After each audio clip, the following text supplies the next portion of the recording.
"She is at the gate, your grace," the porter said, breathless, his lantern shaking. "A lady in a wedding gown, alone in this cold, and she has fainted dead away against the iron."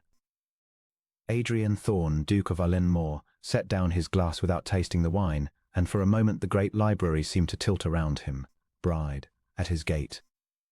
The gate of the one house in the whole of the North Country that no bride, no bridegroom, no member of any decent family would approach after dark, because the name of Ullenmoor was spoken in the drawing rooms of the county the way one spoke of illness, or of debt, or of the grave. He rose slowly, and the firelight ran along the hard line of his jaw.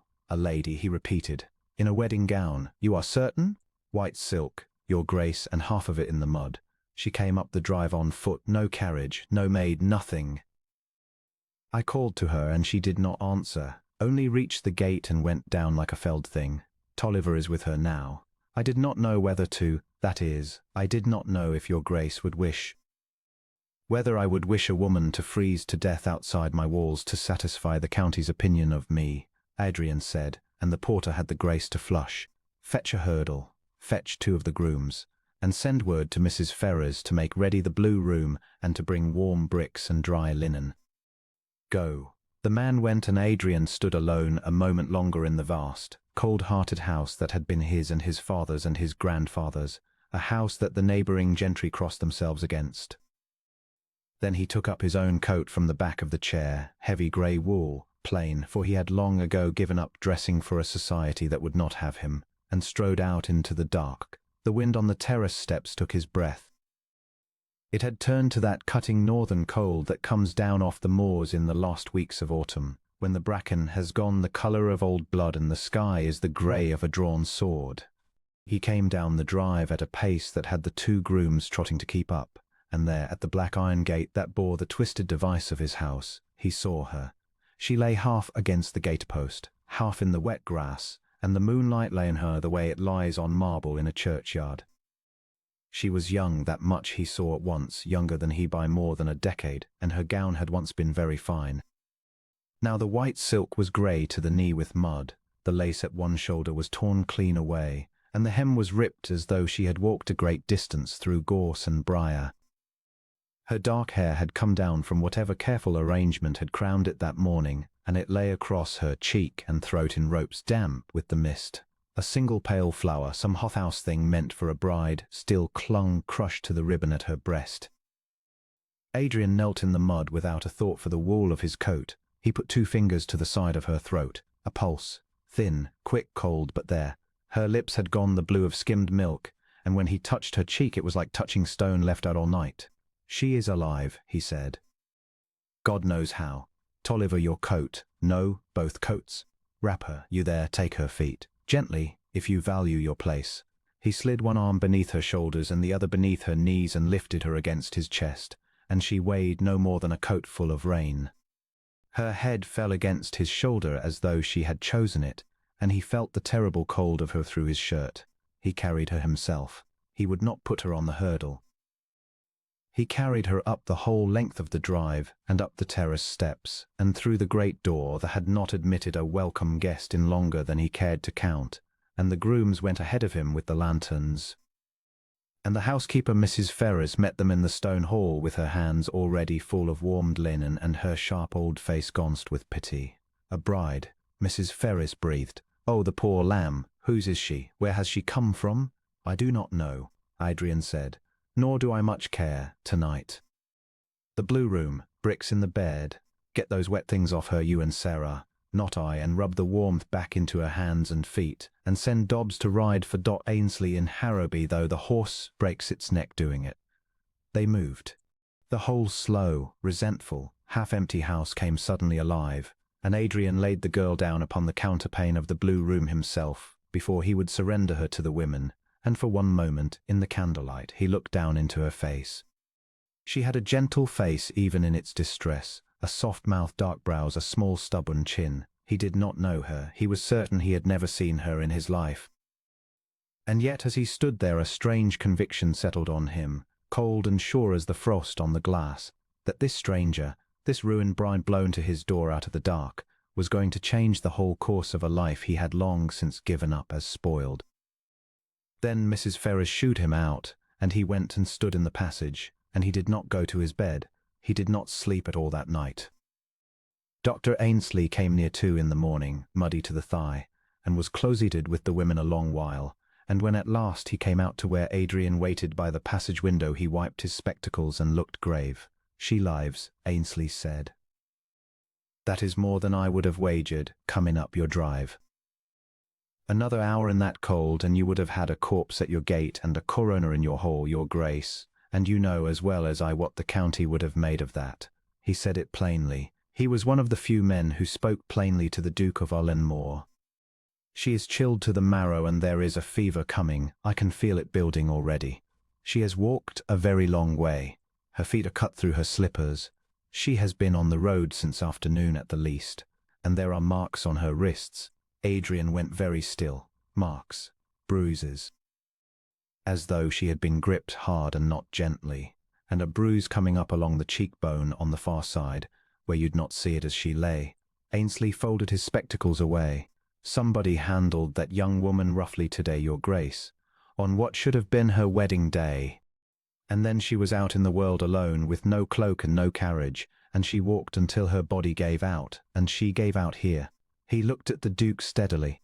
"Whoever she is running from, she was running very hard." For a long moment Adrian said nothing.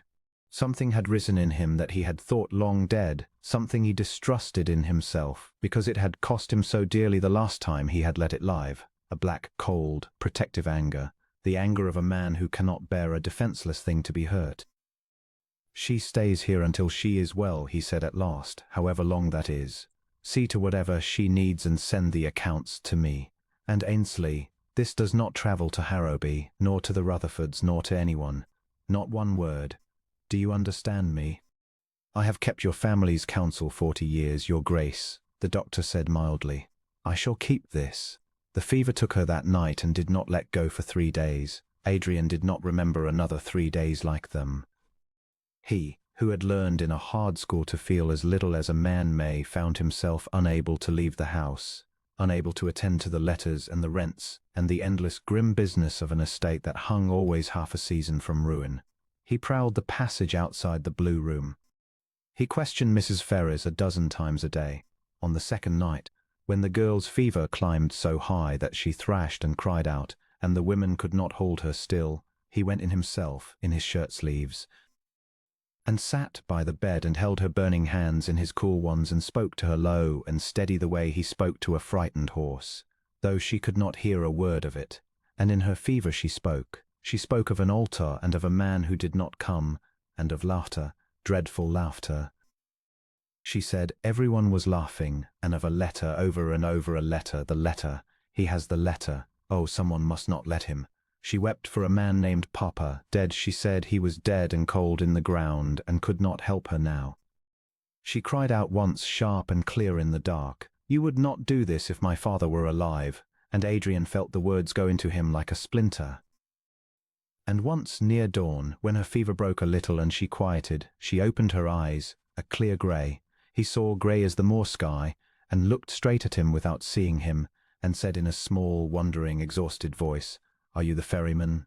Have you come to take me over the water?" "No," Adrian said.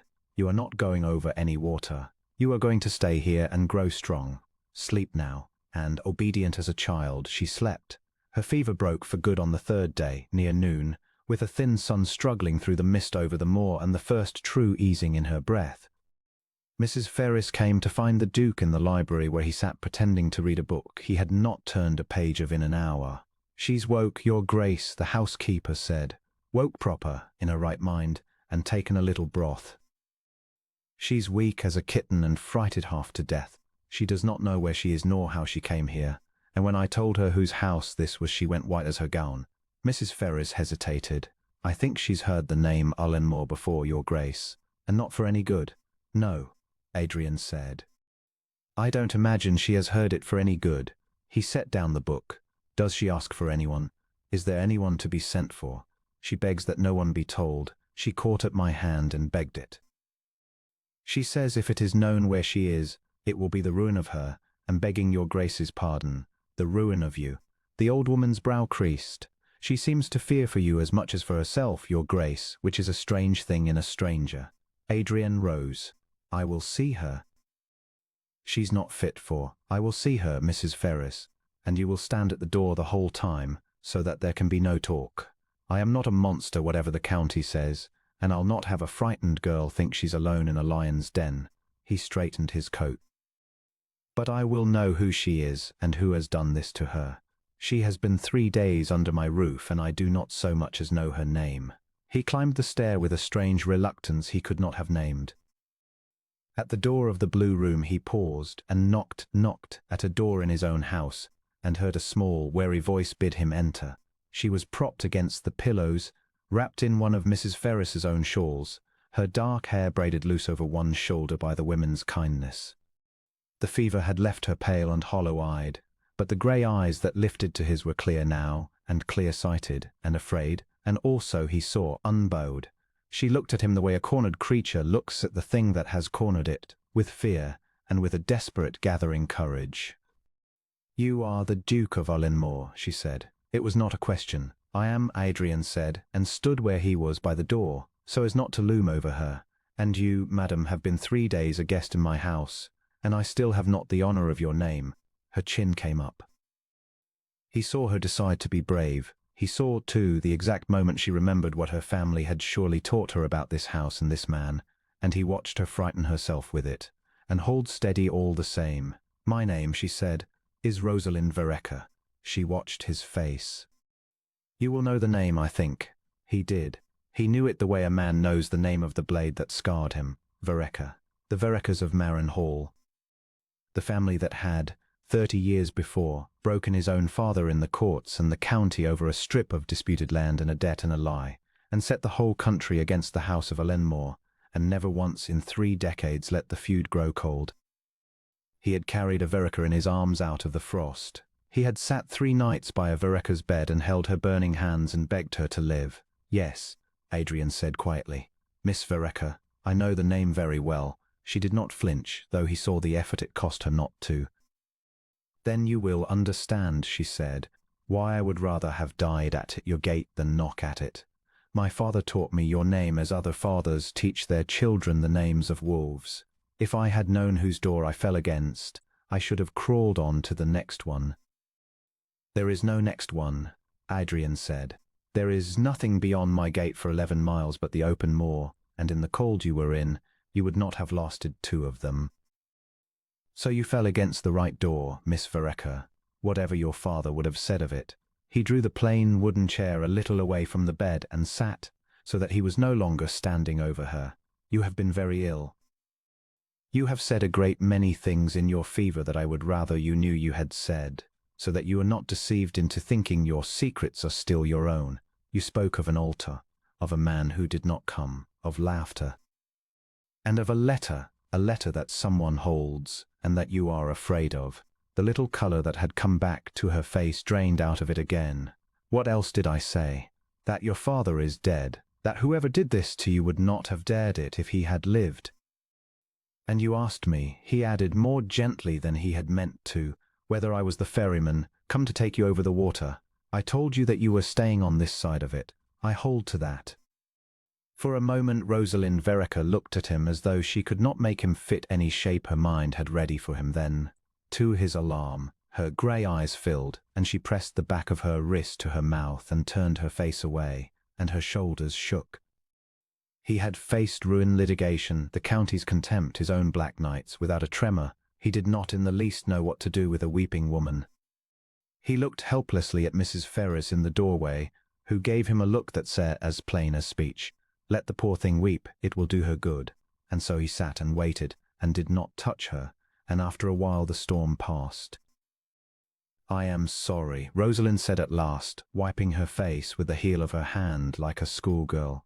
"You have saved my life, and I have repaid you by insulting your house before I had been an hour awake in it. That was ill done of me.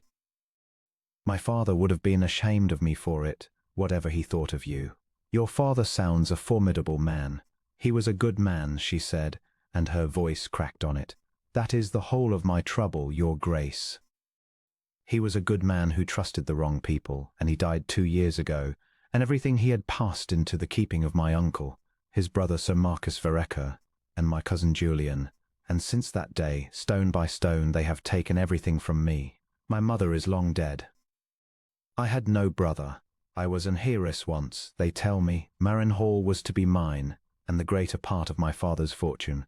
But I was 17 when he died, and a girl, and my uncle was named my guardian, and I do not think I have owned so much as the shoes on my feet from that day to this.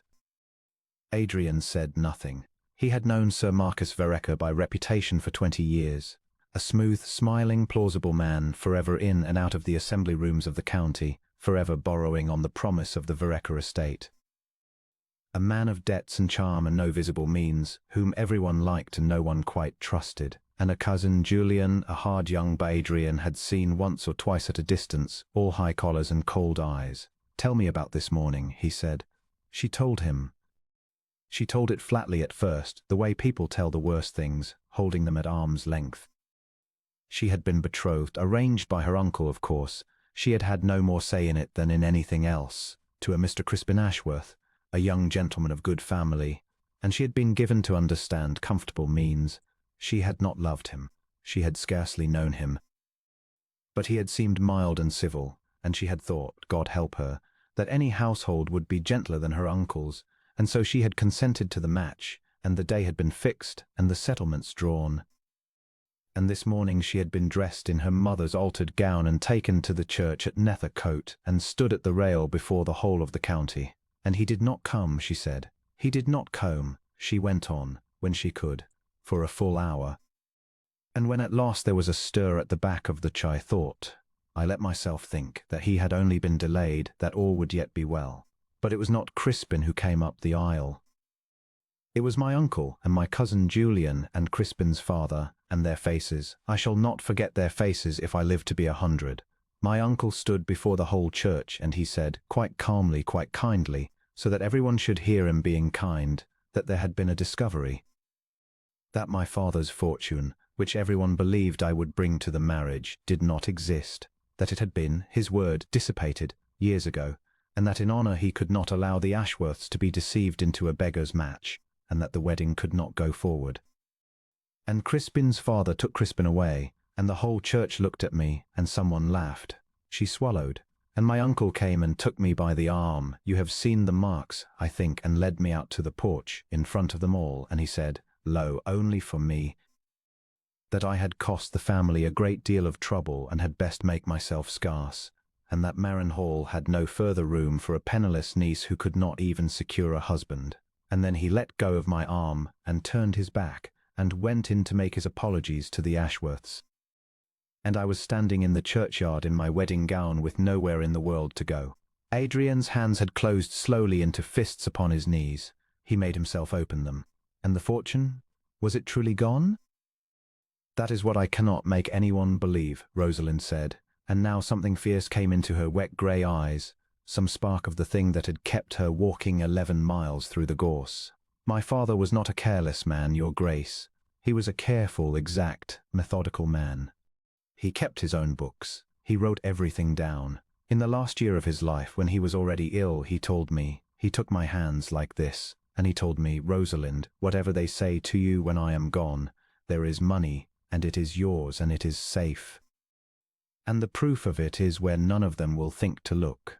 Those were nearly his last clear words to me, and I have believed them for 2 years while my uncle spent and borrowed and told the world I was a pauper, and I have looked, and I have never found the proof.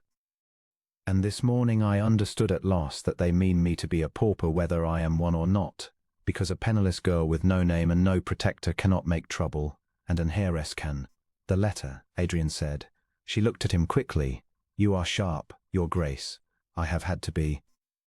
You cried out about a letter in your fever. He has the letter. Someone must not let him. Rosalind was quite a moment turning something over. Then, seeming to decide, she said, 3 days ago, the eve of the wedding, I was in my father's old study at Marin, which they keep locked now, but I had got the key. I do not altogether know what I was looking for.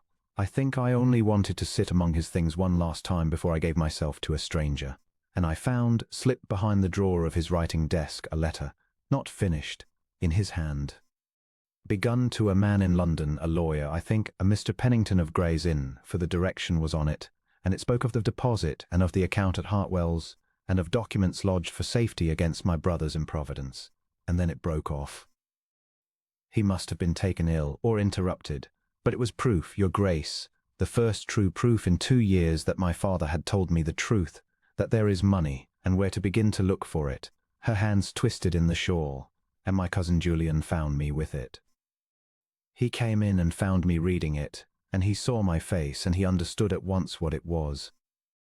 And he took it from me, that is where the marks on my wrists are from, and he laughed, and he said that I would never see it again, and that I had best forget I had ever read it, if I knew what was good for me. And then the next morning I was jilted at the altar, and turned out of the house.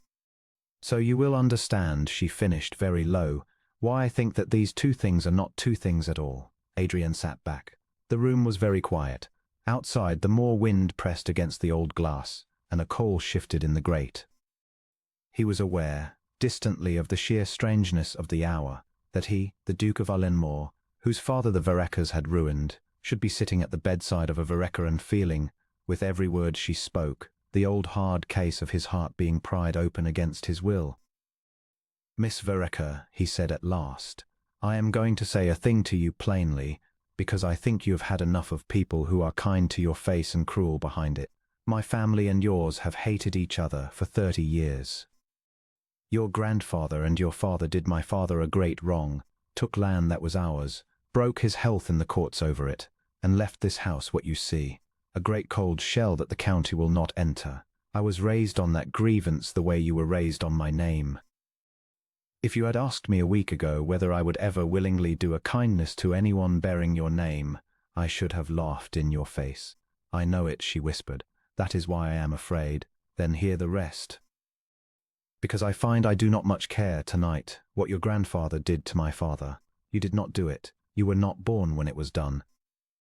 And whatever lies between our houses, it is a smaller and older and colder thing than what has been done to you this week, and I will not turn a wronged woman out of my door to keep faith with a quarrel between deaden. He rose. You are safe here. You will stay here until you are well, and then we shall see what is to be done about your uncle and your cousin and this letter and your father's fortune. You have my word on it, for what the word of an Ullenmoor is worth to a Verecker. She looked up at him, and something moved across her ravaged face that he had not seen there before, not fear, and not the wary courage, but a kind of astonishment, as though the world had turned out to contain a thing she had stopped believing in. I think, she said slowly, that it may be worth a very great deal. He did not know what to say to that, and so, being a man unpractised in being thanked, he bowed stiffly and left the room, and it was only halfway down the great cold stair that he realized he was, for the first time in longer than he could remember, no longer thinking about himself at all. Rosalind mended slowly. It was a full week before Dr. Ainsley would allow her out of bed, and near a fortnight before she could cross a room without her hand going to the wall.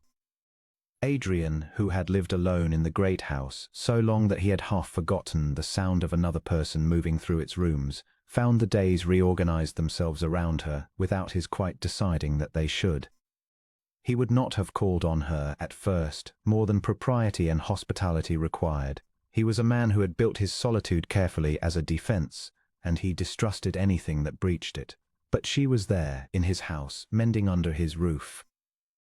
And there was no one else within 11 miles for her to speak to but the servants, and so it fell out that in the evenings, when the day's grim business of the estate was done, he took to reading in the small warm sitting room next to the blue chamber, and she took to being carried there. And then, as she strengthened to walking there, to sit by the other side of the fire, they talked. He had not talked to anyone in years, not truly. He had exchanged the necessary words with his steward and his tenants and given the necessary orders to his servants. But he had not talked, not sat with another human creature and let his mind range and be answered. Rosalind Verecker, it transpired, was quick and well-read and dryly funny in a way that ambushed him. She would say some small demure thing in her soft voice, and it would turn out, a beat too late, to have a barb in it, and he would find himself doing a thing he had not done in years, which was to laugh. A short, surprised bark of a laugh that seemed to please her enormously each time she drew it out of him. She asked him, one evening, why the county so hated him. "They hate the house," he said. "I inherited the hatred with the roof, my father." He stopped. He was not a man who spoke of these things, but the fire was low and the wind was in the chimney, and she was looking at him with those clear grey eyes that seemed to expect the truth, and so he found himself giving it to her. "My father was a proud man and a wronged one, and the wrong soured him. When your grandfather's suit stripped him of the Ledbury land and half his fortune, and the county sided with the Verekers because your people were charming and mine were not, he shut the gates. He decided that if he was to be treated as an outcast, he would be a thorough one. He refused every invitation, returned every call unanswered, went to law against his neighbors over every hedge and stream, and taught me, his only son, that the whole world beyond our walls was an enemy to be held at arm's length. He died in this house without a friend in it." "And I," Adrian said, looking into the fire, "was a very apt pupil. I have kept the gates shut for 15 years since. The county says the Duke of Ullenmoor is proud and cold and hates his fellow men. The county is not entirely wrong." "You carried a Vereker in out of the frost," Rosalind said quietly. "That is not the act of a man who hates his fellow men. That is the act of a man who could not do otherwise and live with himself," he said. "Do not make me better than I am, Miss Vereker. I have been alone a long time, and I have grown to like the taste of my own bitterness. You are an interruption to it. Is that a complaint, Your Grace?" He looked at her across the fire. Her hair had been dressed properly that day by Sarah, and she wore one of the plain grey gowns Mrs. Ferrers had contrived for her out of the housekeeper's own stores, and the firelight was kind to the last hollows the fever had left in her face, and she was smiling at him, a small, tentative, testing smile, and Adrian was aware, with a slow interior alarm, of exactly how much of an interruption she had become. "No," he said, "it is not a complaint." The days drew on toward winter. He should, he knew, have long since set about the practical business of her situation, written to lawyers, made discreet inquiries, taken some step toward recovering what her uncle had stolen. But there was a difficulty, and it was this, that the moment Adrian Thorne, Duke of Ullenmoor, was known to be interesting himself in the affairs of Rosalind Vereker, the whole county would understand that a Vereker was sheltering under the roof of Ullenmoor, and there was not a mind in the North Country foul enough to imagine the true innocence of it. Her name would be gone past saving. And so would any hope of catching her uncle unawares, for the instant Sir Marcus learned where his niece had fled, he would know that she had not died quietly in a ditch as he had surely intended, and he would move to protect himself. He put this to her one grey afternoon, with the plainness he had promised her. "We must be secret," he said, "or we are undone before we begin. If it is known you are here, you are ruined, and I am no use to you. So I have told the servants, those few I keep, that you are a distant connection of Mrs. Ferris's, come to nurse a chill, and they are loyal, and they will hold their tongues. But it means, Miss Vereker, that you are, for the present, a prisoner of a kind. You cannot be seen at the gate. You cannot be driven out. You cannot write to a soul in your old world. Until we have some weapon in our hands, you must be, to all the county, a woman who walked off the church porch at Nethercote and vanished from the earth." "They will not look for me," Rosalind said. There was no self-pity in it. She said it as a plain fact she had made her peace with. "That is the cruelty of it, Your Grace, and the safety of it too. My uncle put it about that same afternoon that I had run off in disgrace, thrown myself away, gone to relations in the south, no one quite knew where, and good riddance. He has told the story so that no one will trouble to seek the truth of it. A jilted, penniless girl who vanishes is a small 9 days scandal, and then she is forgotten. He is counting on my being forgotten." She lifted her chin. "So let him count on it. Let him think me drowned or fled or dead. Every day he believes it, he grows careless. And a careless man leaves his desk unlocked." Adrian regarded her with something that was becoming, day by day, harder to distinguish from admiration. "You are not," he observed, "the broken thing I carried up my drive." "No," she said. "I was that night. I had let myself be broken for 2 years, because it seemed there was nothing else to be. But it is a curious thing, Your Grace. I find I am much braver in your house than ever I was in my uncle's." I think perhaps I only needed one door in the world to be safe behind. She colored a little and looked down at her hands. I do not know how I shall ever repay it. You will repay it, Adrian said, by letting me help you take back what is yours, and then by living long and freely and forgetting this house and its bad name entirely. That will be repayment enough. But even as he said it, some part of him, the part he had kept walled up longest, the part he trusted least, protested that he did not, in fact, want her to forget this house at all. It was in the third week that the first trousseau came between them, and it came as such things do, by accident. She had asked to see the house. She was strong enough now to walk its length on his arm, and she was, he had learned, incurably curious, and so one afternoon he showed her the long gallery, the empty great chambers, the ballroom with its furniture under Holland covers like so many ghosts, the library that was the only warm room in the place, and in the library, high on the wall above the cold hearth, hung the portrait. It was of a woman, young, laughing, painted in the fashion of 30 years before, with a spaniel at her feet and a spray of white roses in her hand. Who is she? Rosalind asked. She is lovely, and she is the only thing in this whole house that looks happy. Adrian was silent for a moment. My mother, he said. She died when I was 9. Of a fever in the winter in this house, with no neighbor who would call and no friend who would come, because my father had by then quarreled with every family for 20 miles. He would not humble himself to ask any of them for help, even for her. So she died among strangers and servants, and after that he was worse, not better. He looked up at the laughing painted face. I have wondered since whether that was the true reason he hated the county so, not Ledbury land at all, but that when he needed them, not one of them came. It is easier to hate a whole world than to grieve one woman. He had never said this to a living soul. He had scarcely let himself think it. And he heard, in the saying of it, how much of his own life had been built upon that same cold foundation, the assumption that no one would come, that to need was to be betrayed, that the only safety was to want nothing and let no one in. He felt her hand tighten on his arm.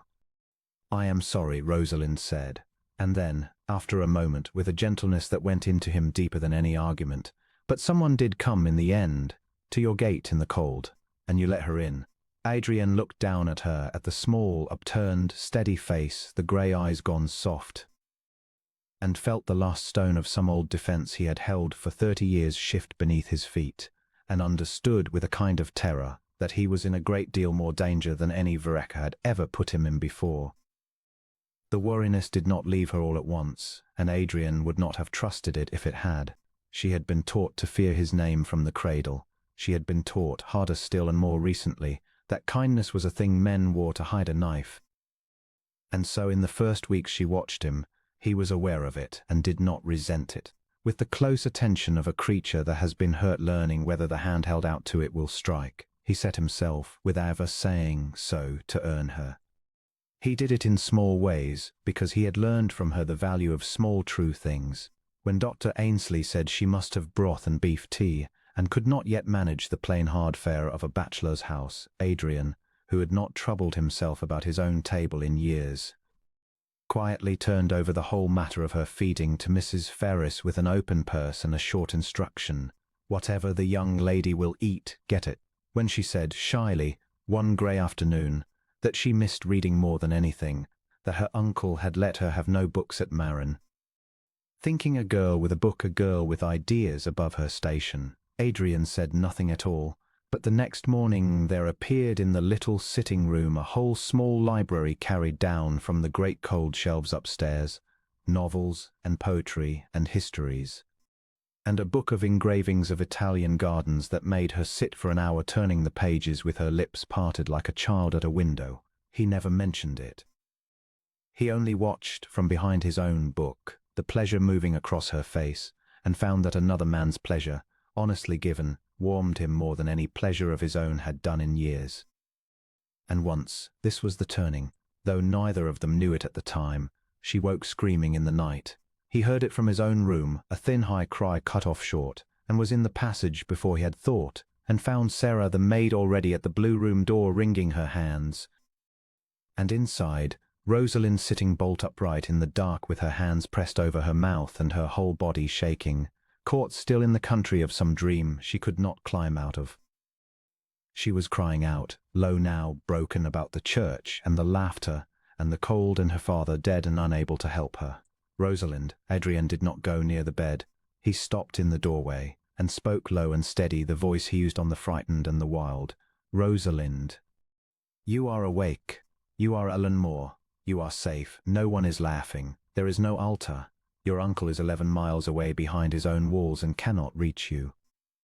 You are in a warm room in a house where you are safe, and I am at the door, and Sarah is here, and nothing in the world can touch you tonight. Do you hear me? You are safe. Slowly, slowly, the terror went out of her. She lowered her hands. She looked at him across the dark room, at the tall figure in the doorway who had every reason to be her enemy and had made himself, instead, the one wall between her and the dark, and something in her face broke and remade itself. I dreamed I was back, she whispered, at the church, and no one would help me. Everyone I knew was there, and they only laughed, and I called out and no one came. No one ever came. Someone came, Adrian said, in the end. You called out into the cold and you walked until you dropped, and someone came, and here you are. He hesitated, then, because it seemed to him the truest thing he could offer her, he said, you will not be left calling into cold again, Rosalind, not while I live. I do not make many promises. I have had reason to distrust them as you have, but that one I will make you and keep. If ever you cry out, I will come. Sleep now. I will not be far. He turned to go, that she might sleep, and her voice stopped him at the door. Adrian. It was the first time she had used his name. It had slipped out of her, unguarded, in the raw honesty of the small hours, and they both heard it, and neither remarked on it. Would you? I know it is not proper. I do not care about proper any more. Proper turned me out of doors in a wedding gown. Would you stay? Only until I sleep. In the chair by the door, with Sarah here, so there can be no talk. I have been so afraid so long, and I have not slept a whole night through in 2 years for listening for my uncle's step, and I think if I knew you were there I might sleep. And Adrian Thorne, Duke of Ullenmoor, who had held every human creature at arm's length for 30 years lest he be hurt again, drew the plain wooden chair to the door of the blue room and sat down in it, in his shirt sleeves in the cold, and stayed. He stayed while her breathing slowed. He stayed while the terror loosed its grip and her hands unclenched on the counterpane. He stayed while she slipped down at last into a true deep sleep, the first he did not doubt in 2 long fearful years, and he stayed after that, unwilling to leave, watching the pale sleeping face in the low firelight, the dark lashes on the cheek where the bruise was fading, the soft mouth gone slack and peaceful, and he felt, sitting there in the cold small hours with a Vereker sleeping trustful under his roof, something he had no name for and had long believed himself past feeling, the fierce, terrible tenderness of a man who has found, late and unlooked for, the one thing in the world he would give the whole of himself to keep safe. He did not sleep. He kept watch. And when the grey dawn came up at last over the moor and Sarah stirred in her corner and the household began to wake, he rose stiff and cold from the chair and looked one last time at the sleeping girl and understood, with a clarity that frightened him, and did not, after all, make him want to run, that the feud was over, not the county's feud, that would take longer, but his own. Whatever 30 years had built in him against the name of Vereker had quietly, in the course of one night's watching, fallen down. He could not hate the house of Vereker any more. He had sat all night guarding the sleep of its daughter, and he knew now that he would go on guarding it, feud or no feud, county or no county, for as long as she would let him, and that this, and not the shut gate, and not the long cold pride, was the thing his life had been for all along. He went out softly and closed the door, and did not tell her he had stayed till morning. But she knew, for Sarah told her, and from that day the wariness was gone from her eyes when they rested on him, and in its place there was something warmer and steadier and far more dangerous to them both. And the long, slow thaw, that had begun the night he carried her in out of the frost, was very nearly, though neither of them yet dared say it, complete. He drew back from that danger, of course. He was a man of 38 who had spent 15 years learning to draw back, and he did it now with a practiced, deliberate coldness that he told himself was for her protection. He busied himself.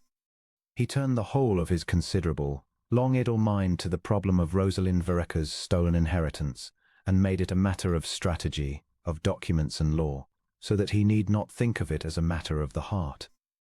He wrote, first, to the only man in the world he trusted absolutely, Mr. Elias Croft, a London solicitor who had served the House of Ullenmoor for 20 years and asked no questions that were not paid for. He wrote in careful, coded terms, naming no names that mattered, asking Croft to make 3 quiet inquiries, whether a Mr. Pennington, lawyer, kept chambers at Gray's Inn, whether a banking house called Hartwell's existed in the city and what manner of accounts it held, and whether the estate of the late Mr. Edmund Vereker of Marin Hall, deceased some 2 years since, had ever been formally settled and by whom, while he waited for London to answer, and London answered slowly in winter, when the roads were bad. He set Rosalind a different task. She had a good clear memory and a good clear hand, and he had her write down, from first to last, everything she could recall of her father's affairs, the names of his men of business, the banks he had used, the properties he had owned, the exact words of the unfinished letter she had found and lost. And as she wrote, and as they talked it through evening by evening at the library fire, a picture began to assemble itself, and it was an ugly one. Your uncle has been living these 2 years on money that is not his, Adrian said one night, tapping the pages spread on the table between them. That much is plain. A man cannot keep the establishment Sir Marcus keeps, the house in town, the horses, the play at cards I hear he is famous for, on the rents of Marin Hall alone. He is spending your father's fortune, and yet he tells the world that fortune is gone, dissipated years ago. Both cannot be true. Either the money is gone, in which case what is he spending, or the money is there, and he is quietly draining it while denying its existence to the one person with a right to it, to you. The second, Rosalind said with certainty. It is the second. My father was not improvident. I have staked my life on it. I very nearly staked my life on it, on your gate. The money is there. Then here is the difficulty, Adrian said. It is not enough to know it. We must prove it, and we must prove it in a way that a court, or at least the county, cannot wave away, for your uncle is charming and respectable, and I am the notorious Duke of Ullenmoor, and if it comes to my word against his before the world, I promise you the world will believe him. We need the documents. We need your father's own hand. We need the proof he told you he had hidden, where none of them will think to look. Where, Rosalind? You knew him. You loved him. Where would your father hide a thing so that his careful, methodical, thieving brother would never find it? She was quiet a long time, staring into the fire. It was the first time he realized that he had called her by her Christian name, and neither of them remarked on it, though something in the air of the room had shifted with it. I have thought and thought, she said at last. I have searched every place I could reach at Marin before they turned me out. The study, the library, my father's rooms. Nothing. But where none of them will think to look, she frowned. My uncle is a town man. My cousin Julian cares for nothing but horses and cards. Neither of them ever cared a straw for the things my father loved, and my father loved 2 things above all others, your grace, apart from me. He loved his books, he was a scholar in his quiet way, and he loved his garden. He built at Marin a little stone summer house out past the yew walk that he used as a study in the warm months. He wrote his books there. He kept his best things there. And I do not believe my uncle has set foot in it in his life. He thought it a damp, tiresome, unfashionable place and told my father so. If my father hid something where his brother would never think to look, it would be there. Adrian finished. Their eyes met across the fire, in the folly. But it is at Marin, Rosalind said, and the hope died out of her face as quickly as it had come. It is 11 miles inside my uncle's ground, behind his walls and his dogs and his servants, and I am a woman the whole county believes has vanished off the earth, and you are the one man in the north your uncle's family hates more than any other. We cannot simply drive up to Marin Hall and walk into the garden. No, Adrian agreed.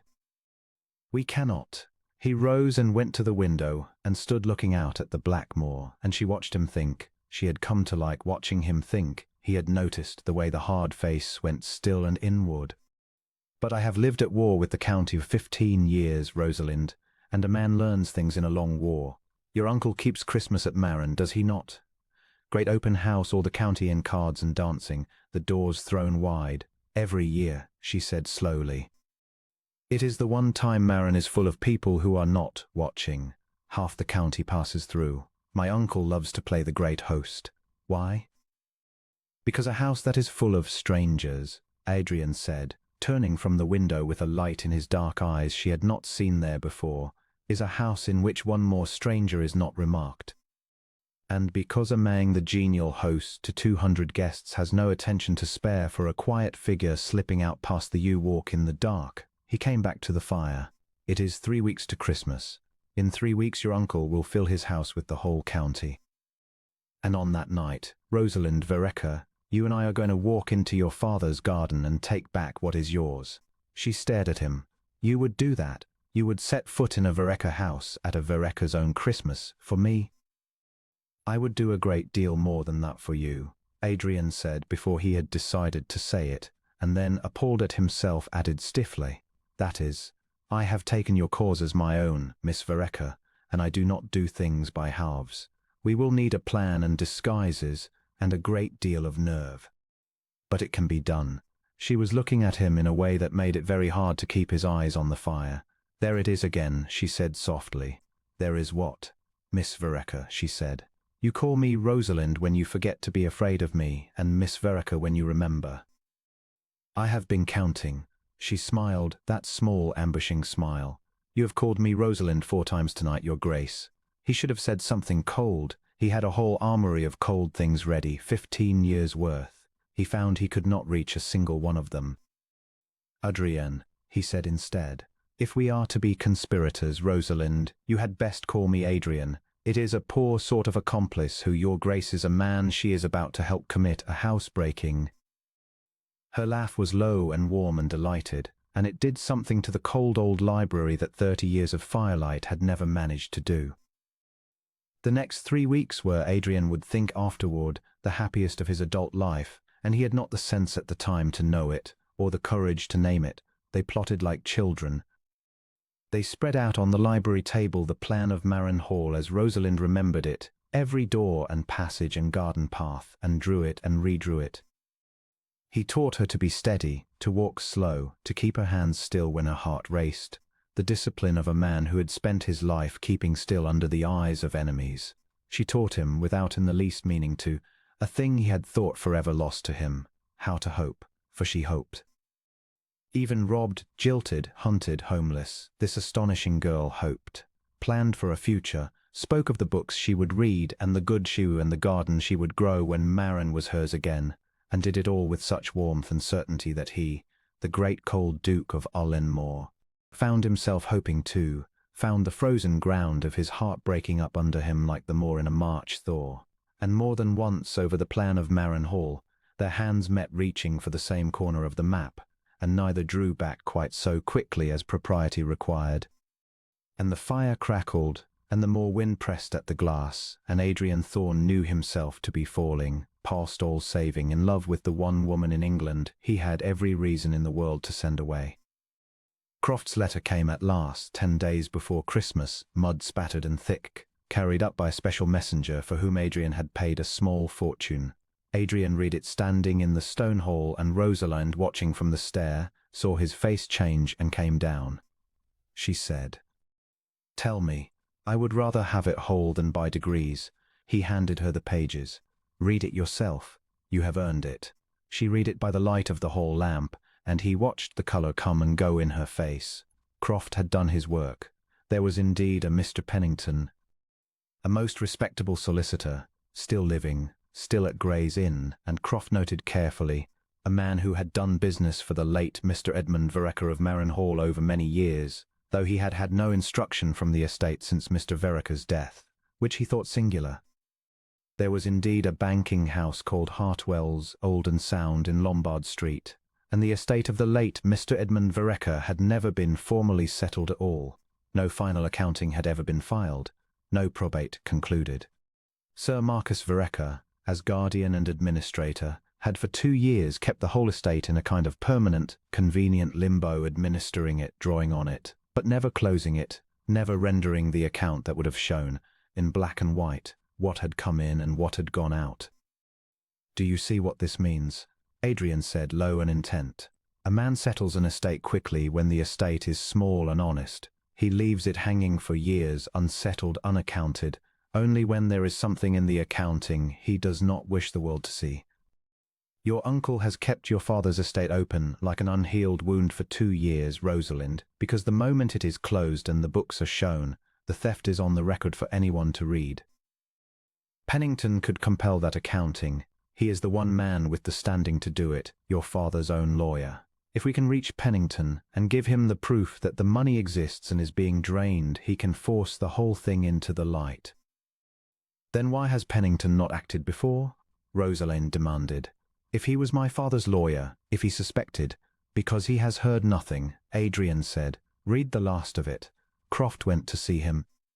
Pennington believed, because your uncle told him so by letter 2 years ago, that Miss Rosalind Vereker was of a nervous and difficult temper, ungrateful to her guardian, and that the family's affairs were being managed in her best interest by those who loved her. And he believed this last month the story your uncle put about, that you had disgraced yourself and fled. He is an old man, Rosalind. He is honest, but he is far away, and he has been told a plausible lie by a plausible man, and he has had no reason on earth to doubt it. He does not know you are alive and wronged and want him. He thinks the daughter of the man he served is a runaway and a wanton. Adrian's jaw tightened. That is the last cruelty of your uncle's cleverness. He has not merely stolen your money. He has stolen your character and used it to disarm the one man who might have saved you. Rosalind sat down slowly on the bottom stair, the letter loose in her hand. Then everything hangs on the proof, she said. On the folly. On Christmas night. If we do not find what my father hid, if it is not there, or if we are caught, or if there is nothing, then we will find another way, Adrian said, and crouched down before her so that his eyes were level with hers, and did a thing he had not planned to do. He took her cold hand in both of his. Listen to me, Rosalind. Even if the folly is empty, even if your father's proof is dust, you are not going back into the dark. You have a place in the world now, whatever the courts say, whatever the county says. You have this house, such as it is, and you have. He stopped. The word he wanted was too large and too dangerous to say in a cold stone hall 10 days before everything might be lost.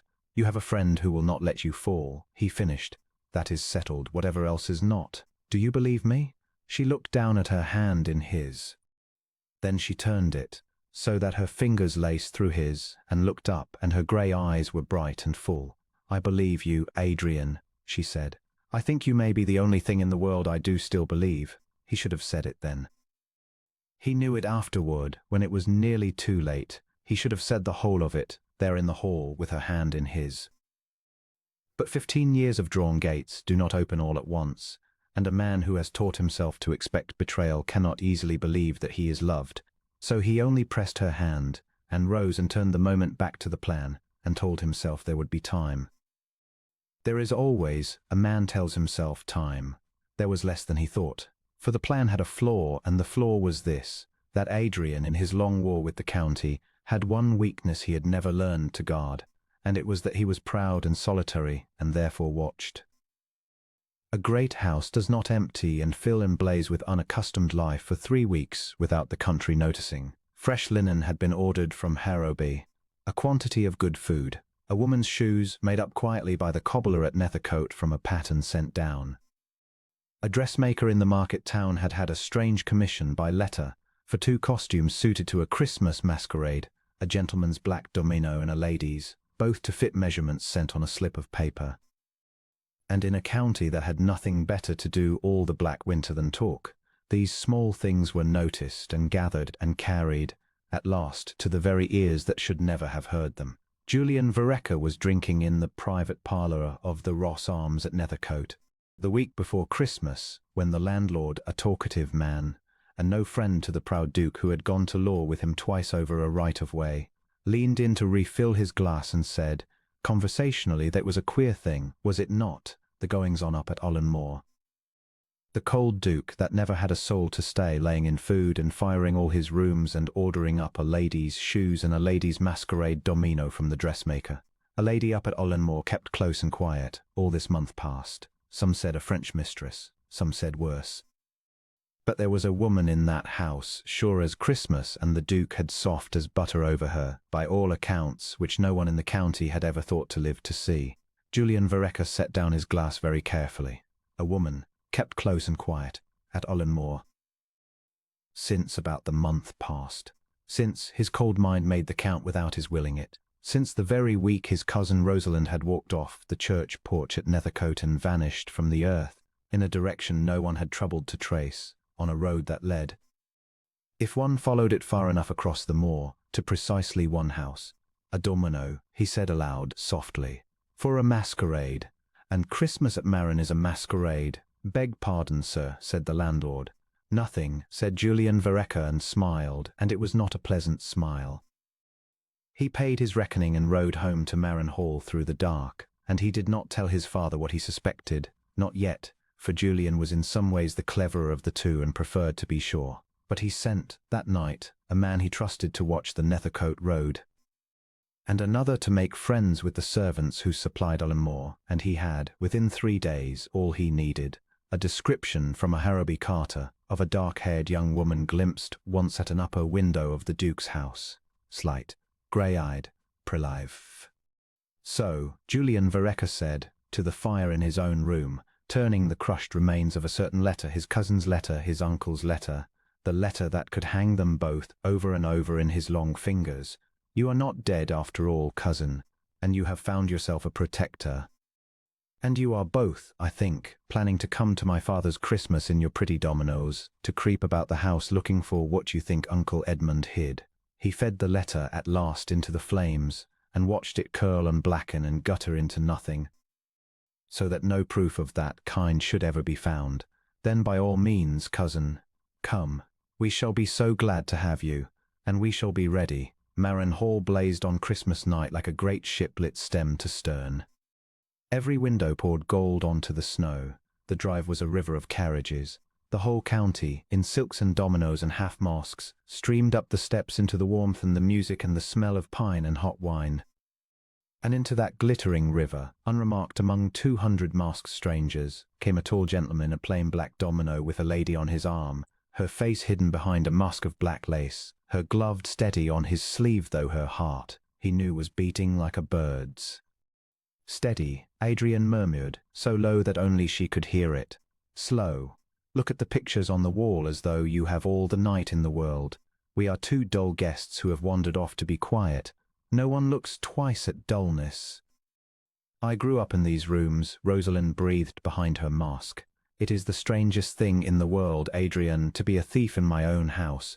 You are not the thief here, he said grimly. Come. The yew walk is off the long gallery, you said, through the garden door. We have perhaps an hour before we are missed by anyone at all, and we shall not be missed, for no one here knows either of us to look for us. Now, it went at first exactly as they had planned. They drifted through the crowded, brilliant rooms, 2 masked figures among 100. Past card tables where money, Adrian was grimly certain, had once been Rosalind's, changed hands in careless heaps, past the grey open drawing room, where Rosalind's hand tightened convulsively on his arm. Sir Marcus Vereker himself stood laughing at the centre of a knot of admirers. Splendid and genial and utterly at his ease, the very picture of the beloved host. They did not linger. They found the long gallery, dim and half-deserted, its far end giving onto the garden door, and they slipped through it into the sudden cold and dark of the winter garden, and the noise of the party fell away behind them to a muffled golden hum. The snow lay blue in the moonlight. The yew walk ran ahead of them, a black tunnel between the great clipped hedges, and at the end of it, low and pale and shuttered, stood the Folly, her father's summer house, his study, his hidden heart. There, Rosalind whispered. Oh, Adrian, there. They went quickly down the yew walk, their feet silent in the snow, and Adrian tried the Folly door and found it locked, and had it open in half a minute, with a thin bar of steel he had brought for exactly that purpose, and they stepped inside into the cold, dark, dusty, long-shut room where Edmund Vereker had written his books and kept his best things, and if his daughter's faith was not misplaced, hidden the proof that would save her. Adrian struck a light. A single candle bloomed. And they saw the little room, the shrouded desk, the shelves of damp, swollen books, the cold hearth, the shuttered window, untouched, it seemed, since the day its master died. Where, Adrian said. Think, Rosalind, where would he put it? She turned slowly in the small space, her masked face lifted, her whole self reaching back through 2 years of grief toward the man who had loved her. He said, where none of them will think to look, not the desk. That is the first place. Not the shelves. Her eyes went to the cold hearth and the plain stone chimney breast above it, and the small, carved wooden panel set into that chimney breast, no bigger than a book, on which was carved a single spray of roses. The roses she breathed. Adrian, my mother. Her name was Rose. In the portrait at your house, in every portrait, she carries white roses. My father put roses everywhere he loved her. He carved that panel himself the winter she died. Where none of them will think to look, none of them ever knew what the roses meant. But I do. Her fingers found the carved spray and pressed and pried, and the little panel swung back on a hidden hinge, and behind it, in a shallow dark cavity in the cold stone, lay a flat packet wrapped in oiled silk against the damp. Adrian's breath left him. She drew the packet out with shaking hands and unwrapped it there in the candlelight, and it was, all of it, everything, a thick sheaf of papers in Edmund Vereker's careful hand. Bank books from Hartwell's of Lombard Street, showing sums that made even Adrian, who had guessed at the theft, go still. A signed and witnessed memorandum, dated in the last month of Edmund Vereker's life, setting out plainly that the whole of his fortune had been lodged in trust for his daughter Rosalind, to be delivered to her at her marriage or her majority, and naming Mr. Pennington of Gray's Inn as trustee, a trust his brother Marcus had simply concealed and ignored and drained for 2 years. In the dark, and beneath it all a letter sealed addressed in a dying man's hand to my beloved daughter, to be opened when she has need of it. Rosalind pressed the letter to her breast and made a small broken sound, and Adrian, without thinking, put his arm around her, and for one moment in the cold candlelit dark they stood together with the proof of everything in their hands, and it seemed to him that they had won. We have it, he said. Rosalind, we have all of it. This is not our word against his. This is your father's own hand, his own bankers, a signed trust and a named trustee. Pennington cannot ignore this. No court can. It is over. It is. How very touching, said a voice from the doorway. The candle flared in the draught as the folly door swung wide. Julian Vereker stood in it, unmasked, a pistol held loose and easy in his hand, and behind him in the snow stood 2 of his father's grooms, large and silent. He was smiling. My father is a sentimental man, Julian said pleasantly, stepping into the little room, and he wished to spare himself the scene. He does so hate unpleasantness at Christmas, so he has left this small piece of household business to me. Good evening, cousin. And do let us have the masks off, we are all old friends here. Good evening, your Grace of Ullenmoor. I confess I am flattered. I had not thought our poor country dispute worth the personal attention of so great a nobleman. But then, I see it is not the dispute that has brought you. His cold eyes went from Adrian's face to the arm still around Rosalind, and his smile widened. How the county will laugh. The proud Duke, that would not so much as bow to his neighbours, caught housebreaking in a Vereker's garden over a Vereker's petticoats. You have ruined yourself for her, your Grace. I hope she is grateful. Julian, Rosalind said, and her voice did not shake at all, which Adrian, even in that moment, found he was fiercely proud of. You will let us pass. I think not, said Julian. I think you will hand me those papers, cousin. Yes, that packet. All of it. Do not be shy. And then you and your Duke will leave my father's ground and never be seen or heard in this county again. Because if you do not, he lifted the pistol an idle inch, then I am very much afraid there will be an accident here in the dark, housebreaker and his doxy shot dead in the act by a household defending itself, and no magistrate in England will say a word against it. So, the papers. And do be quick. I am missing the dancing. Adrian stepped quietly in front of Rosalind. You will not touch her, he said. He said it very low and very level, and something in the way he said it made Julian Vereker's smile falter for a half a second.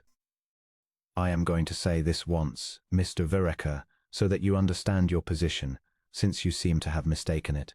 You have not come upon 2 frightened children. You have come upon a duke of the realm and the wronged daughter of your own house.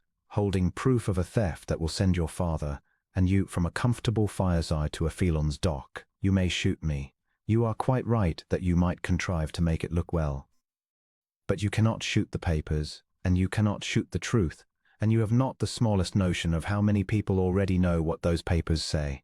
It was very nearly a bluff. Croft knew a little.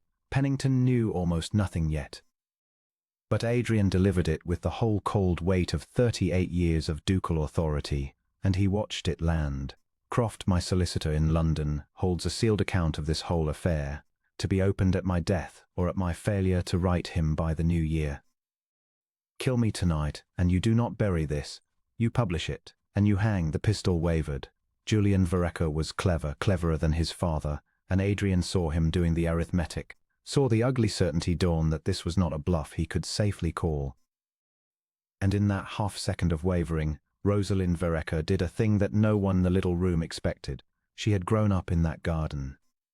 She knew, as Julian in his town-bred carelessness did not, that the folly had a second door, a low garden door behind the shrouded desk, that her father had used to slip out to his roses. And she knew that the candle was the only light, and that her cousin's eyes, like Adrian's, were fixed upon the pistol. She caught up the candlestick and dashed it to the floor, and the little room went black. The pistol went off in the dark, a great flat crack that filled the little stone room, and the ball buried itself in the shutter a foot from where Adrian's head had been. But Adrian was already moving. He had marked the sound of Julian's voice, and in the sudden blackness he went for it, and got a hand on the man's wrist, and bore it up and away, and the two of them crashed together against the shrouded desk in the dark. Adrian was the taller and the stronger, and in that moment, by margin the angrier, and he had spent 15 years wanting something solid to strike. He wrenched the pistol from Julian's grip and flung it away into the dark, and drove the younger Mac against the wall with a forearm across his throat. "Garden door, Rosalind, go," he called. "Get to the light, get to the people. Take the papers and get where he cannot follow." He heard her, heard the low door scrape, heard her breath, heard the two grooms blunder in from the front in the dark and collide with each other, cursing, and then he heard, gloriously, her voice raised. Not in fear, but in a great ringing carrying cry, out in the snow of the yew walk, toward the blazing house and its 200 guests. "Help, help, thieves! Murder, in the garden! Sir Marcus! Bring lights, bring everyone! Murder in the garden!" It was, Adrian would think later, the single most brilliant stroke of the whole night. Julian could have shot 2 housebreakers in the dark and faced no magistrate, but Julian could not unring that bell. Rosalind had not run from the danger. She had run toward the witnesses, and dragged the whole glittering, gossiping, torch-bearing county down the yew walk into the middle of the Verekers' private crime. By the time Sir Marcus Vereker came hurrying down the snowy walk at the head of 50 curious, half-mossed, wine-warmed guests, with footmen holding branches of candles high, the folly stood open and lit again, and the scene within it could be read by anyone with eyes. His son Julian dishevelled, a spent pistol lying on the floor, held against the wall by the tall grim figure of a man now unmasked as, the whisper ran through the crowd like fire through gorse, the Duke of Ullenmoor himself. And a young woman, hooded and grey-eyed and blazing, standing in the candlelight before them all with a packet of papers held high in her hand, who threw back her hood and cried, in a voice that carried to the very back of the crowd, "I am Rosalind Vereker, Edmund Vereker's daughter." The whole county was told I had disgraced myself and fled. I did not flee. I was robbed and jilted at the altar to hide the robbery, and turned out to die in the cold by that man, my uncle and his son, who have stolen my father's whole fortune and kept it these 2 years. And here, she shook the papers and her voice broke and steadied, here in my father's own hand is the proof, his bank books, his trust lodged with Mr. Pennington of Gray's Inn, that names me his heir and them his thieves. They meant to shoot us in the dark tonight rather than let this see the light, but has seen the light. It has seen it before all of you. Now let any man here take it from my hand who dares. No one took it from her hand. There is nothing in the world so merciless as a county that has been made a fool of. Sir Marcus Vereker had spent 2 years playing the beloved, generous, injured guardian before these very people. He had eaten their dinners and danced with their daughters and borrowed. Adrian did not doubt. a good deal of their money on the strength of a fortune that was not his. And now, in the space of 2 minutes, in his own garden at his own Christmas, before the whole assembled county, he stood exposed as a thief who had turned his brother's orphan out to freeze. Adrian watched the man's charming, plausible face work, watched him reach for the smile, the easy word, the graceful lie, and watched it fail, for the first time in his smooth life, utterly and publicly, in front of everyone whose opinion he had spent his life courting. "This is a misunderstanding," Sir Marcus began. "My niece she has been unwell, nervous. These are the fancies of a distracted girl, and the Duke of Ullenmoor, whose ancient quarrel with my family is well known to you all, has plainly imposed upon her." "The papers are in your brother's hand, Sir Marcus," Adrian said, into the silence, and he did not raise his voice, and it was the more terrible for that. "The bank is Hartwell's of Lombard Street. The trustee is Mr. Pennington, still living, who I promise you will be in this county within the fortnight. You may call your niece distracted before these people if you like, but you cannot call a bank book distracted, or a signed trust, or the pistol on that floor. It is finished. The only question left to you is whether you will meet Mr. Pennington and the magistrate as a man who confessed, or as a man who added a shot fired at a duke in the dark to the account against him. I would think, if I were you, very carefully about the difference." There was a magistrate among the guests. There is always a magistrate among the guests, a stout, honest, deeply embarrassed gentleman named Sir Harry Alcott, who now came forward, very red in the face, and took the papers from Rosalind's hand, not to seize them, but to hold them up to the light and read them, and grow slowly pale, and who then turned to Sir Marcus Vereker with the papers trembling in his grip, and said, in a voice of real anger, "Marcus, these are, Marcus, in God's name, is this true? Did you turn Edmund's girl out of doors? Did your boy fire on the Duke tonight? Because if these papers are what they appear to be, I have no choice at all, no choice in the world, and you know it." And Sir Marcus Vereker, looking at the packed and staring crowd of everyone he had ever wished to impress, made the last mistake of a lifetime of mistakes. He broke and ran. He did not get far. He was a soft, town-bred man of past 50, running across frozen snow in evening slippers, and the grooms who a quarter hour before had been his own caught him at the garden gate almost gently, out of sheer old habit of obeying the family, and held him. And Julian, seeing his father taken and the whole county's eyes on and the pistol lying spent on the floor as evidence he could never explain away, ceased to struggle in Adrian's grip and stood very still, and said in a low, exhausted, almost wondering voice, it was Julian's plan. All of it. The jilting, turning her out. And then stopped, having in his weariness confessed in the third person and put his face in his hands. It was, in the end, remarkably quick. Sir Harry Alcott took both men into his own keeping that night.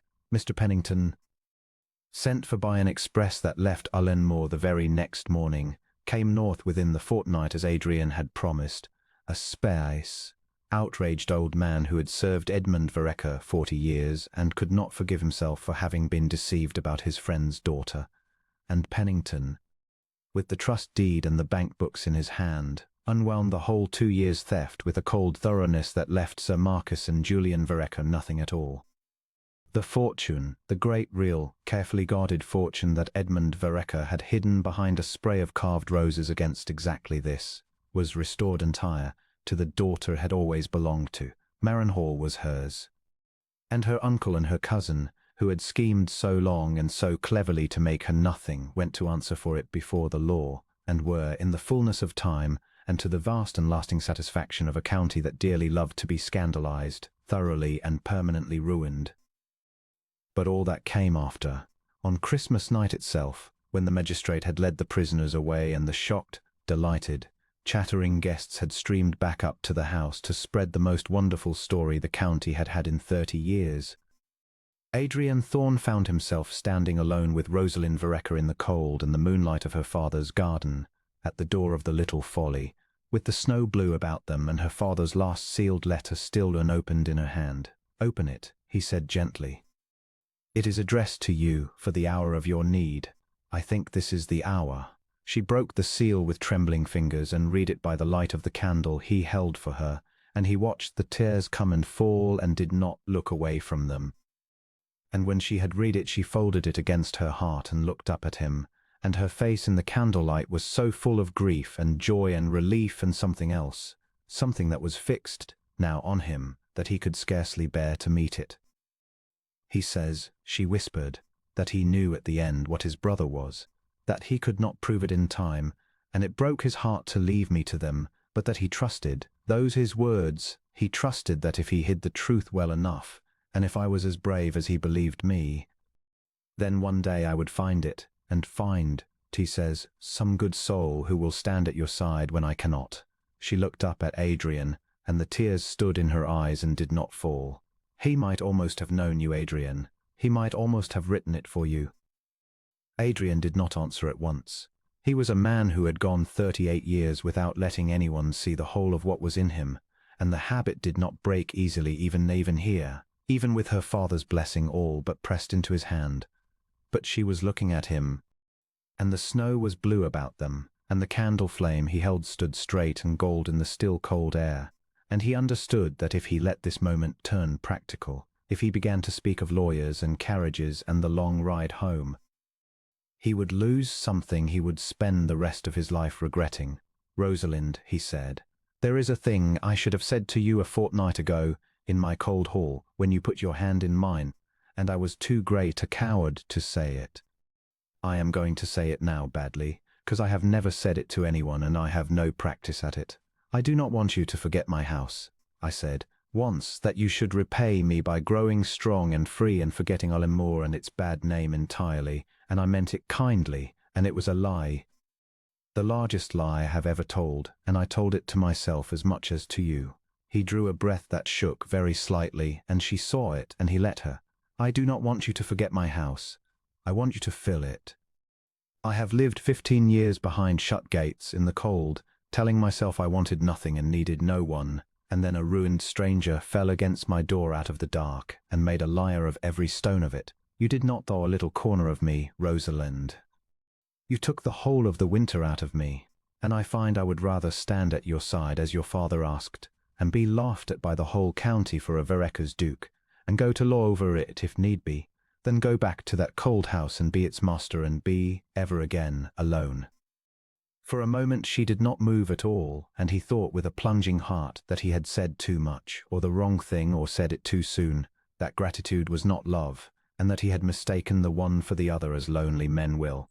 Then Rosalind Vereker laughed, a low, broken, wondering laugh, and stepped into him, and put her arms around him under the plain black domino, and pressed her face against his chest where his heart was going like a hammer, and he felt her whole slight frame shaking, and understood after a moment that she was weeping and laughing at once. You great, cold, blind, dear man, she said into his coat, do you truly not know? I have been in love with you since the second week, since you sat by my fire and told me about your mother, and thought you were only making conversation. I have been so afraid of it, afraid you saw me as a duty, a wrong thing to be set right and sent away, a Vereker you had to be kind to because it would shame you to be otherwise. I told myself 100 times a night that a man like you could not love a girl like me, ruined and penniless, and named your enemy. And here you have been, all this while, telling yourself the very same lie about me. She lifted her wet face to his, and in the candlelight her grey eyes were shining. Adrian, I do not want to be repaid. I do not want to be sent away strong and free to forget you. I want to come home to that cold house and light every fire in it, if you will have me. If I will have you, Adrian repeated, and the words came out of him unsteady. And he did the thing he had wanted to do for a fortnight and had not dared. He took her cold, sweet, tear-streaked face in both his hands, there in the blue snow of her father's garden, under the moon, and he kissed her, carefully, reverently. As a man kisses the one thing in the world he has decided he cannot live without, and she rose to meet him, and the candle he had quite forgotten guttered and went out unremarked, and neither of them cared, for they had light enough between them by then to last a lifetime. When at last he drew back, it was only far enough to rest his brow against hers, and hold her, and breathe. The county will talk, he murmured. There has never been a scandal like it. The Duke of Ullenmoor and a Vereker, 30 years of feud undone in a garden. They will speak of nothing else for a decade. Let them talk, said Rosalind, with her father's daughter's spirit rising warm in her voice. They talked me into a ditch in a wedding gown, Adrian. I have survived the county's talk once, and I am not afraid of it now. Besides, and here the small demure barb came ambushing, so that he felt her smile against his mouth before he heard it. They will forgive us everything the moment they are invited to the wedding. There is nothing this county loves so much as a good scandal, unless it is a good breakfast, and a ducal wedding provides both. And Adrian Thorne, Duke of Ullenmoor, who had not laughed aloud in company in 15 years, threw back his head in the moonlit snow and laughed until the frost rang. They did not, in the end, hurry the thing, though every impulse in him wished to. There was too much to be set right first, and Rosalind, for all her joy, would not be married as a homeless fugitive with her name still under a cloud. She would go to the altar, she said, as Edmund Vereker's daughter restored and vindicated, or she would not go at all. And so the winter that followed was a long, cold, industrious, and Adrian came to feel, profoundly happy one, in which the two of them side by side unmade every cruelty her uncle had done her. Mr. Pennington came, as promised, within the fortnight, and stayed a month and worked at the accounts with the fixed, cold fury of an old man who has been made a fool of in the memory of a friend. Piece by piece the theft was exposed and reversed. The trust was affirmed. The great fortune Edmund Vereker had hidden was drawn up out of the dark of Hull's ledgers and laid, whole and clean and enormous, at his daughter's feet. Marin Hall passed to her absolutely, and when the full accounting was at last complete and filed and made public, for Rosalind insisted it be made public, that there be no shadow left in any corner where a whisper against her might live, the county understood in every particular exactly how thoroughly it had been deceived by the charming Sir Marcus, and exactly how grievously it had wronged the pale, silent, jilted girl it had let vanish without a question. There is no penance so extravagant as the penance of people ashamed of themselves. Half the great families of the North, who a season before would not have crossed the Ullenmoor threshold for a fortune, now discovered in themselves an urgent, tender, retrospective sympathy for poor dear Miss Vereker, and a wish, expressed in a positive avalanche of cards and calls and invitations, to make amends. Adrian watched this with a sardonic eye and let Rosaline manage it, which she did with a grace that astonished him and a shrewdness that delighted him. "You could shut the gates again," he observed to her one evening. "You have every right. They let you be turned out to die and did not lift a finger. You could freeze the lot of them the way my father froze them, and they would deserve it." "I could," Rosalind agreed, threading her arm through his before the library fire. She came and went now through the house of Ullenmoor as though she had always belonged in it, and the house, he swore, had grown warmer for her tread. "But then I should have learned nothing at all, Adrian, from anything that has happened to us. Your father shut the gates, and it did not punish the county. It only killed your mother and hollowed out your whole life, and left you alone in the cold for 30 years. Cruelty answered with cruelty is only more winter. I did not walk 11 miles through the gorse and fall against your door and find, at the end of the worst day of my life, the best thing that ever happened to me. In order to spend the rest of my days being cold to my neighbours." She looked up at him, and her grey eyes were clear and warm and entirely certain. "We are going to open the gates, my love, both houses, wide. We are going to give the greatest, warmest, most crowded Christmas this county has ever seen, at Ullenmoor next year, and we are going to invite every soul who ever crossed the street to avoid you. Not because they deserve it, because I would rather live in a warm house than a just one. And I think your mother would rather that too." Adrian looked up at the portrait above the cold hearth, at the dark laughing girl with the white roses, dead these 30 winters in a house no neighbour would enter, and he thought of his father, proud and frozen and alone.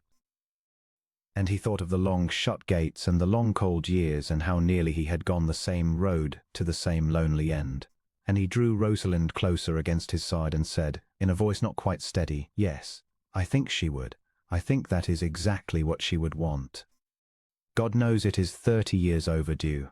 They were married in the spring, when the moor had turned from the colour of old blood to a green so tender it hurt the eye, and the first larks were up over the heather, and the folly garden at Marin, which Rosalind would not sell, and would not let stand shut, but had opened and mended and planted anew, was white to the walls with her mother's roses come early into leaf. The wedding was not at Nethercote. Rosalind would not have Nethercote. She had stood at that rail once, in her mother's altered gown, and been left there before the county, and she would not go back to it, nor would Adrian have suffered her to. They were married instead in the small grey ancient church at Ullenmoor village, under the shadow of the very house whose name had been a curse in the county for 30 years, and the astonishing thing, the thing the county talked of longest afterward, longer even than the scandal in the garden, was how the whole country came. They came in their scores. They came who had crossed the street from Adrian's father. They came who had let the old Duchess die without a call. They came who had believed, all winter, every lie the charming Sir Marcus told them, and were ashamed, and wished to be forgiven. They filled the little grey church and spilled down to the churchyard among the leaning stones, and when the tall, grim Duke of Ullenmoor, grim no longer, though the county took a while to credit it, turned at the altar rail to watch his bride come up the aisle on old Mr. Pennington's proud arm, in a gown of soft grey silk that she had chosen deliberately, she told him, because she would never again wear bridal white to please anyone but herself. There was not a dry eye among the women of the North Country, who dearly loved a wedding and loved a reformed rake and loved, above all things, a wronged girl come at last into her happiness. She had asked him in the weeks before whether he minded it, that she had come to him ruined and jilted, that the whole county knew she had been another man's near bride first, that he was in a manner marrying the leavings of a coward's altar. Rosalind, Adrian had said, and taken her face in his hands the way he did now habitually, as a man handles the one treasure he owns. That coward's cowardice is the reason you fell against my door. Every cruelty done to you that day is the reason you are here now, in this room mine. I cannot regret the wound that brought me the only good thing in my life. I would not undo a single hour of your suffering if the undoing of it cost me you. You did not come to me as anyone's leavings.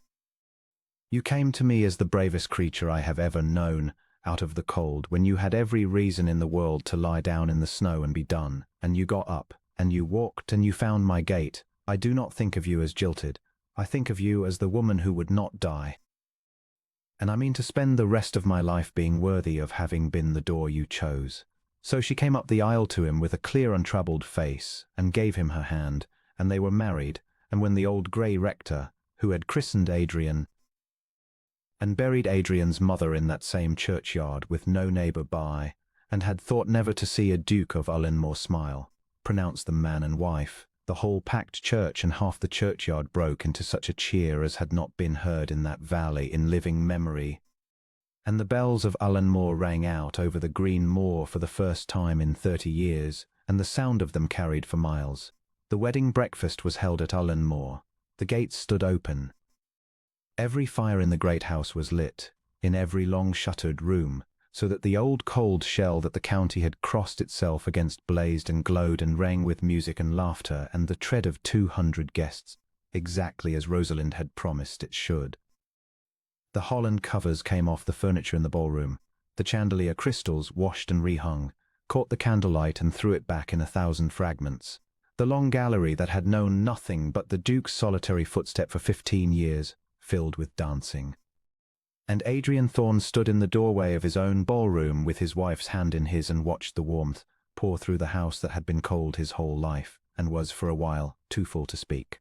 You did this, he managed at last, low, only for her. You walked in out of the frost and you did this. Do you understand what you have done? You have brought this house back from the dead. We did it, Rosalind said, and squeezed his hand and smiled up at him with her whole heart in her face. You opened the door, Adrian. I only walked through it. That is all love ever is. I think one door opened when it might have stayed shut, one cold night when someone chooses, against every reason, to let the stranger in. She looked out of the bright crowded room, at the dancing and the candlelight and the neighbours who had once been enemies. Your mother's house is warm again. Come and dance in it with me, husband.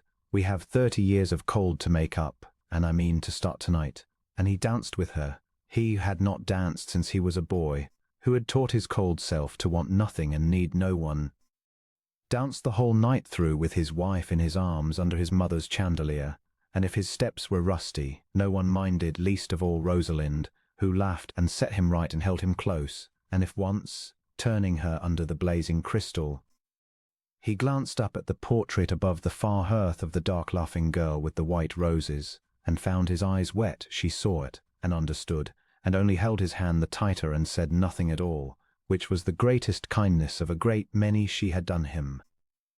They did not go far for their wedding journey. Adrian had offered her the south, the sea, the great cities, anything her heart named, but Rosalind, who had spent 2 years dreaming of a single safe door and had at last found one, wished only to be home in it. And so they spent the first weeks of their marriage quietly at Ullenmoor, in the long light spring evenings, walking the moor she had once nearly died crossing, walking it now hand in hand and unafraid. While the larks went up and the heather greened and the whole high wild country that had been the scene of her worst hour turned, under her happiness, into the loveliest place she knew, he showed her every corner of it. He showed her the ruined shepherd's bothy where he had hidden as a lonely boy from a house too cold to bear, and she did not pity him, which he could not have borne, but only took his arm and said that they should mend it, and keep it, and come to it sometimes, so that the boy who had hidden there alone might know, looking back, that he had not been left alone forever after all. He showed her the little rise from which, on a clear day, one could see the whole valley, Ullenmoor to the west, Marin to the east, the 2 houses that had hated each other for 30 years lying quiet and reconciled under the same wide sky. They stood there a long while in the wind, the Duke and his Duchess, looking from the one house to the other. 2 houses, Rosalind said, that spent a generation making each other cold, and here we are between them warm. She leaned into him against the wind. I used to think the feud was the great fact of both our lives, Adrian, the thing that had shaped everything, that could never be undone, and it turns out it was nothing at all. A quarrel between dead men over a strip of land that 2 living people could end in a single winter only by choosing to, Adrian echoed. He looked out at the 2 grey houses under the racing spring clouds, and felt no bitterness in him anywhere, search as he might. It had all gone, drawn out of him by the warmth of her the way frost is drawn out of the ground by the sun. My father spent his whole life feeding that fire, and it ate him, and you put it out in a season, and never raised your voice once, and got a fortune and a husband and a whole reconciled county into the bargain. He turned her to him in the wind, and looked down into the clear grey eyes that had first seemed to him, fever bright, to be looking at something on the far side of death. How did you do it, Rosalind, truly? How does one small jilted girl thaw a thing that killed a proud man over 30 years? I did not thaw it, she said, and reached up and laid her cold hand along his cheek, and smiled at him with her whole unguarded heart. I only walked 11 miles in the cold and fell against the right door. You did the rest, my love, the moment you chose to open it. That is all it ever takes. One door, one choice. One person willing against every reason in the world to let the warmth in. She rose on her toes in the high wind and kissed him on the moor she had nearly died upon, under the sky that arched now over 2 reconciled houses and 1 long frozen heart come at last and forever in from the cold. And you did. You let me in, and neither of us will ever be cold again. There is a thing that happens to a house when it is loved, and Adrian, who had never in his life seen it, watched it happen to Ullenmoor over the first year of his marriage with a wonder that never quite wore off. It began with the small rooms. Rosalind was not a woman for grand gestures where a small true one would do. She did not fling open the whole great pile at once and fill it with fashion. She began instead with the rooms a person actually lived in. She had the little sitting room next to what had been the blue chamber, the room where they had first sat across the fire and learned each other, made warm and bright and comfortable, with her books and his, and a good lamp and 2 deep chairs drawn close, and there, most evenings, when the day's work was done, the Duke and Duchess of Ullenmoor sat together and read or talked or did not talk, in a companionable quiet that Adrian had not known a human life could contain. He had thought all his solitary years that he preferred to be alone. He discovered, that first winter, that what he had actually preferred was to be spared the pain of losing anyone, and that this was not the same thing at all, and was in fact a slow starvation he had mistaken for a diet. Then the servants. Adrian had kept a small, resentful, half-idle household for years, enough to keep the place from falling down, not enough to keep it alive, and the few who remained had grown as cold and shut in as their master. Rosalind changed them without seeming to try. She learned their names and their troubles, and the names of their children. She remembered them. She was kind without being soft and just without being harsh. And within a season the house that had felt like a mausoleum with a few unhappy ghosts shuffling through it felt like a home with people in it who were glad to be there. Old Mrs. Ferris, who had loved Adrian since he was a motherless boy of 9 and had grieved for him in silence for 30 years, took to Rosalind with a fierce devotion that Adrian found, when he came upon evidence of it, unexpectedly moving. He had not known until he saw the old woman's face light at his wife's step, how much even the servants had suffered in the long cold, and how much they too had needed thawing. And then the neighbours. This was the slowest and the strangest, and Adrian would not have believed it possible had he not lived through it. The county that had crossed itself against Ullenmoor for 30 years began, one card and one call and one dinner at a time, to come. It helped that Rosalind was the great romantic wonder of the season, the wronged heiress restored, the jilted bride made a duchess, the girl who had softened the terrible Duke. There was not a drawing-room in the north that did not want her, but it was more than that. Adrian understood, watching his wife receive the very families that had let his mother die, that Rosalind was doing something deliberate and generous and wise. She was giving the county a way to be forgiven. She never once reproached them. She never spoke of the wrong that had been done her, or the wrong done his mother, or the long shameful silence of 30 years.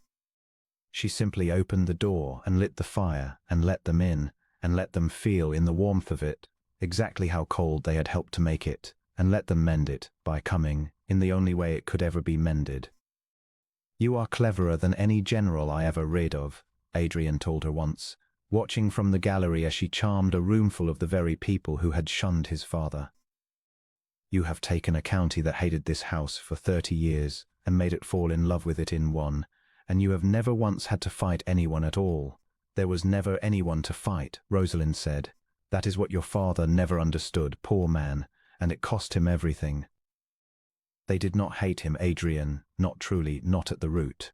They were only ashamed of how they had treated your mother, and shame that has nowhere to go turns hard, and hard turned to habit, and habit to a feud, and none of them could remember any longer why. All they ever needed was a door held open and no one standing in it to shame them further.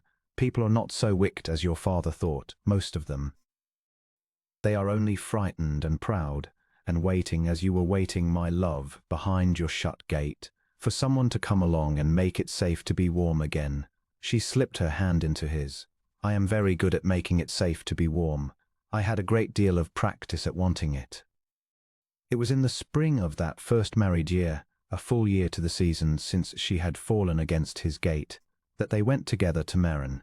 She had not been able to face it before, but the Folly Garden was hers again, and her mother's roses were coming into their first proper bloom under a gardener she had chosen and paid herself, and she wished, she told him, to sit once in the little summer house where her father had hidden the truth that saved her, and to sit there not as a hunted thief in the dark, but as a free woman in the daylight with her husband beside her. And so they drove the 11 miles she had once walked in a ruined wedding gown, and this time she went in a good carriage, warm and whole and loved, and Adrian watched her face the whole way and saw the ghosts leaving it mile by mile. They sat together a long while in the folly in the spring sun, with the carved roses on the chimney breast and the true roses white beyond the window, and Rosalind read her father's letter again. She carried it always now and wept a little, quietly, without grief, the way one weeps at the mending of a thing long broken. And Adrian held her, and looked about the small warm room where a dying man had staked everything on his daughter's courage and been right, and thought that he had never in his life been anywhere so like a church. He would be glad, Rosalind said at last, folding the letter away. Not that it happened, no father could be glad his girl was hurt so, but that it came right, that the truth kept, that I was as brave as he believed. She looked up at Adrian and smiled through the last of tears. "And I think he would like you enormously, my love, and be a little astonished at you, and tease me forever about having married into the one family he was raised to hate. He had a great sense of the absurd, my father. He would have thought it the best joke in the world that his daughter's whole happiness came out of a 30-year feud and a locked gate and the coldest man in the north. He and I are agreed on that, Adrian said. It is the best joke in the world. I laugh at it every morning when I wake and find you there and remember that you began as my enemy and ended as my whole heart. 30 years my family taught me the name Vereker meant ruin. He raised her hand to his lips. And so it did. You ruined me entirely, Rosalind Thorne. I have never been so glad of anything in my life. Of Sir Marcus Vereker and his son Julian, the county spoke for years as counties will, but they themselves were seen in it no more. The law, once set in motion by Mr. Pennington's cold, precise hand and Sir Harry Alcott's outraged one, did not hurry, but it did not turn aside. The theft was proved to the last shilling. The concealment of the trust, the plundering of an orphan's fortune, the false story spread to blacken her name, the turning of her out of doors, all of it was laid out in a court of law as plainly as it'd been laid out that Christmas night in the Folly, and there was no charm in the world, and Sir Marcus had a great deal of charm that could talk it away. He was stripped of everything he had taken and a good deal that he had never truly owned, and he ended his days a broken and forgotten man in reduced lodgings in a southern town, cut by every acquaintance he had spent his life courting, which for a man of his particular vanity was a punishment crueller than any prison. Julian, harder and younger and less liked, fared worse and deserved to, and the shot he had fired in the dark at a duke of the realm was not the least of the count against him. Neither of them ever troubled Rosalind again. She did not gloat over their fall, and would not let the county gloat in her hearing, though the county dearly wished to. She said only once, quietly, that she was sorry her father had lived to see what his brother was. Glad he had not lived to see the rest, and that she hoped, without much expecting it, that somewhere in his ruin her uncle might learn the thing he had never known, which was that no fortune stolen from a wronged girl was ever worth the warmth of one honest fire. For she and Adrian had, by then, warmth enough and to spare. The great Christmas she had promised came that first married December, and it was everything she had said it would be and more. Ullenmoor threw its gates wide and blazed from cellar to attic, and the whole county came gladly now. Came in their finest, came with their children and their old people and their servants, so that the house that had stood empty and accursed for 30 years overflowed with 200 guests, and the music went on till dawn. Adrian stood at the head of his own stair and welcomed them in, every one. The descendants of the very families that had let his mother die, and he found, to his own great surprise, that he could not hold it against them any longer, that Rosalind had somehow drawn the old poison out of him along with everything else, and that all he felt, watching the warmth pour through his mother's house at last, was a deep and settled peace. And there came a Christmas, not long after, when the warmth of Ullenmoor had grown to include a small new voice in the nursery wing, a great warm tumble of firelight and lullaby, and a tiny hand curled trusting around Adrian's scarred finger in the dark, a hand he would sit and watch for an hour together by the nursery fire, marveling, a man who had believed his whole life that he was meant to end alone and cold and had been, by the mercy of one desperate night, so entirely and wonderfully wrong. He would sit there in the small hours, when the great house slept with the firelight low, and think of the porter's shaking lantern and the ruined gown grey with mud against the iron gate, and the thin, quick, cold pulse under his fingers, and the strange, sure conviction that had settled on him even then, that this stranger blown to his door out of the dark was going to change the whole course of his life. He had thought it a warning. It had been a promise. Rosalind found him there, one such night, and stood a while in the doorway watching her husband watch their sleeping happiness, and came and sat beside him and leaned her head against his shoulder, and neither of them spoke for a long time. Outside, the moor wind pressed at the glass the way it always had, but the glass was warm now on the inside, and gold with firelight, and behind it the house was full. "Do you remember," Rosalind said softly at last, "what you told me that first day, when I woke in your house and knew whose house it was and was so afraid?